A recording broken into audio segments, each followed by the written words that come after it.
recently, and I want to kind of add to this, that you are the nicest guy in the world. Why did you just... That's ridiculous. Well, I mean, can I just Anyway, it's nice to hear, but it's not true.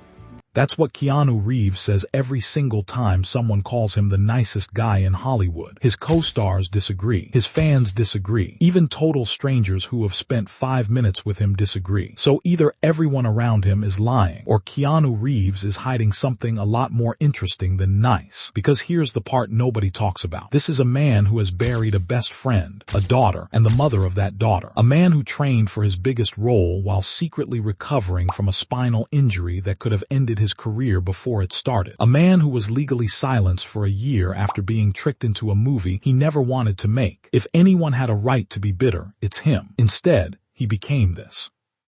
To understand why, you have to go back to a version of him that didn't even have his own name. Casey Reeves, that's the name on his early audition sheets, not Keanu.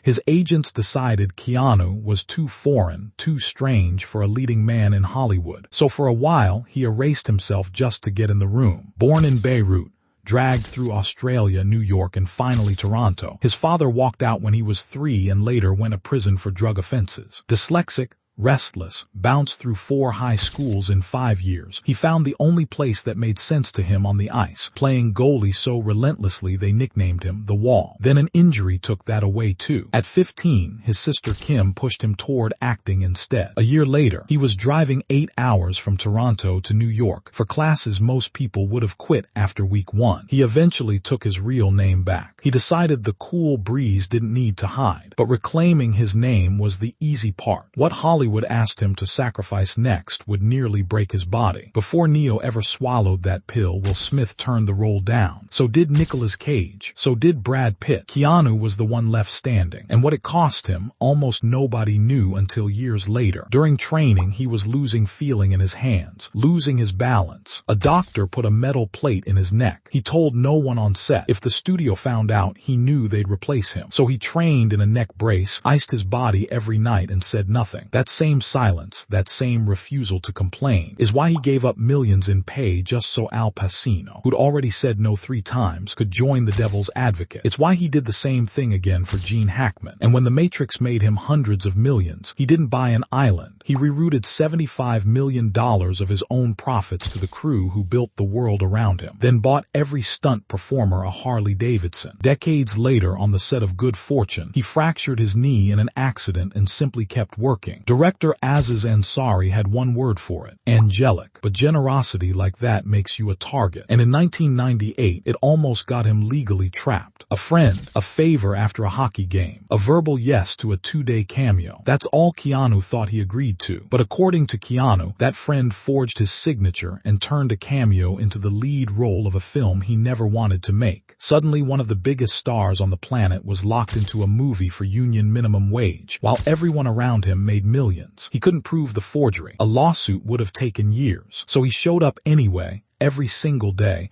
and worked under the man who allegedly betrayed him. When the film flopped, critics tore it apart, and Keanu was contractually forbidden from explaining why for an entire year. When he was finally free to talk, his interview ran right around September 11, 2001. Nobody was listening. His name took the hit in near total silence. Would you have shown up to work every day next to the person who did that to you? Keanu did. And somehow, that's not even the most surprising thing about him. Look closely at every photo Keanu has ever taken with a woman. His hand never lands. It hovers inches away out of pure respect. Fans noticed it so often they gave him a nickname, the Respectful King.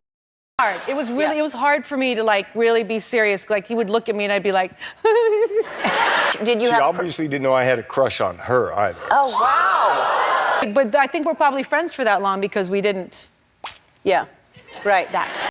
Sandra Bullock has admitted they had crushes on each other filming Speed and never once acted on it, because they were working. 30 years later, they're still close. Winona Ryder still calls him husband in texts, because during Bram Stoker's Dracula, a real priest performed their wedding scene on camera, and both she and director Francis Ford Coppola have said since that, as far as they're concerned, the two of them are married under the eyes of God. You think that's just charming co-star gossip, but the people who have actually worked beside him tell a much stranger story. I was super happy that he's involved because he's, the man that every man aspires to be. And He holds the key to the essence of the fabric of the zeitgeist. You are the man that every man aspires to be. That's Jim Carrey on camera about a co-star. When Keanu was told what Carrey said, he didn't accept the compliment. He deflected it, calling Carrey the real genius on set, double genius, for playing two roles. Donnie Yen, a man who's done his own stunts his entire career, said working with Keanu on John Wick 4 made him feel like he was in safe hands. Tom Cruise called him part of an era where it meant something to be a star, a compliment Cruise doesn't hand out casually. And every time when someone tells Keanu to his face that he's the nicest guy in the world, he says the same two words, not true. A man that generous, denying it that consistently, isn't hiding modesty. He's hiding something heavier. The internet turned that photo into a meme. Nobody asked why he looked like that. In 1993, he lost River Phoenix, his closest friend, the man he once rode a motorcycle 2,100 kilometers to personally deliver a script to, after River's own agents rejected it unread. That loss alone would break most people. Then his daughter Ava was stillborn on Christmas Eve. The grief ended his relationship with her mother, Jennifer Syme. 18 months later, Jennifer died in a car accident. During the same stretch, he became the full-time caretaker for his sister Kim through a decade-long battle with leukemia, cooking her meals, holding her hand through the worst of it. Ask him how he stays grounded after all of that, and he gives you one word: gravity. He didn't let that fire turn him into a villain. He let it turn him into something else entirely. And it's about to explain everything you've watched so far. By his 50s, Hollywood had quietly written him off. A legacy act. Then a man loses his dog and burns down the criminal underworld to avenge it. Keanu didn't act as John Wick. He trained like his life depended on it, performing the vast majority of his own stunts and inventing a reload technique so legitimate it's now used in real shooting competitions. After wrapping John Wick 4, he took his stunt crew to dinner and handed each of them a personalized $8,000 Rolex, engraved with a thank you, reportedly keeping one for himself too. Not because anyone was watching, because that's just who he is when the cameras are off. There's an old idea about the difference between a hero and a villain. Both experience the same pain. The villain says, "The world hurt me, so I'll hurt it back." The hero says, "The world hurt me, and I won't let that happen to anyone else." When Colbert asked Keanu what happens when we die, he didn't dodge it. He said, "I know that the ones who love us will miss us." That's not a PR line. That's a man who has done the math on loss more times than anyone should have to and chose kindness anyway. So the next time someone calls him the nicest guy in Hollywood and he says, "Not true," maybe believe him. Maybe it was never about being nice. Maybe it was always about being someone worth missing.